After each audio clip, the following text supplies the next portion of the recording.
August 6 ஆண்டவரின் உருமாற்ற திருவிழா.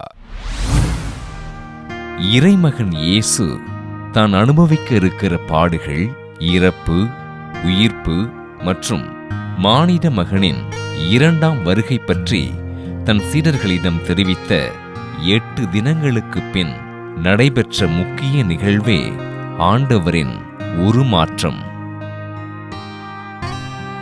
தனக்கு பின்பு மக்களுக்கு நற்செய்தி அறிவிக்கவும் திருச்சபையினை வழிநடத்தவும் தன் சீடர்களை தயார் செய்த ஆண்டவர் இயேசு தான் படப்போகின்ற பாடுகளையும் உயிர்ப்பினையும் அன்போடு எடுத்துரைத்தார். தனது சீடர்கள் அனைவரும் இறைப்பணி செய்வதற்கு முன்னுதாரணமாக பேதுரு, யோவான் மற்றும் யாக்கோப்பினை அழைத்துக் கொண்டு ஒரு உயர்ந்த மலைக்கு சென்ற ஆண்டவர் இயேசு அவர்கள் முன்பு தோற்றம் மாறி தான் இறைமகன் என்று சான்று பகர்ந்தார்.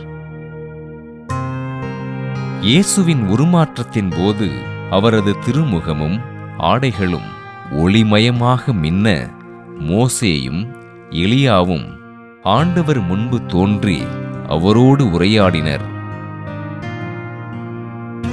ஆண்டவரின் உருமாற்றத்தின் போது மேகத்திலிருந்து, என் அன்பார்ந்த மகன் இவரே, இவருக்கு செவி சாயுங்கள் என்று குரல் ஒலிக்க சீடர்கள் ஆண்டவரை போற்றி புகழ்ந்தார்கள்.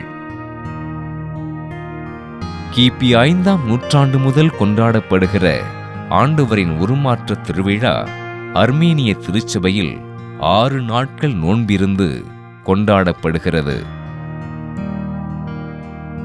கிபி 1456ஆம் ஆண்டு திருத்தந்தை 3ஆம் கலிஸ்டஸ் திருச்சபை துருக்கியர் மீது அடைந்த வெற்றியின் நினைவு சின்னமாக ஆண்டவரின் உருமாற்ற திருவிழாவினை திருச்சபை முழுவதும் கொண்டாட பணித்தார்.